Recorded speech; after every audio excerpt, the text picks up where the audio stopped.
Sous le regard inquiet de la famille, l'hélicoptère de la gendarmerie a survolé la zone pour retrouver un baigneur de 16 ans parti de ce quai dimanche en début d'après-midi. Le jeune, qui ne savait pas nager, s'est mis à l'eau sans se douter du danger.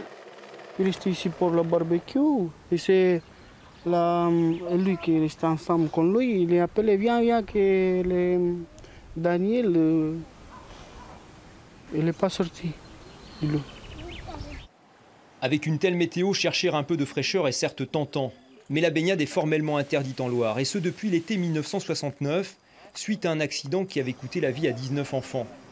Même sous ses apparences calmes, le fleuve reste terriblement imprévisible.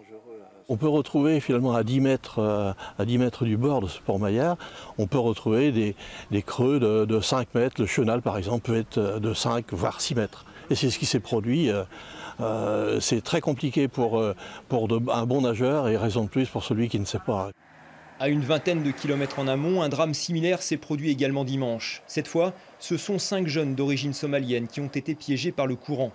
Seuls 3 d'entre eux ont pu être secourus. Ceux qui connaissent bien la Loire dans ce secteur ne se seraient pas risqués à une telle imprudence.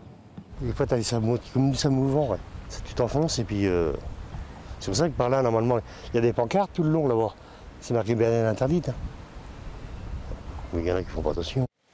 Dans la matinée, le corps d'un des Somaliens a finalement été retrouvé près de Gênes. Les recherches reprendront ce mardi pour localiser les 2 autres baigneurs toujours portés disparus.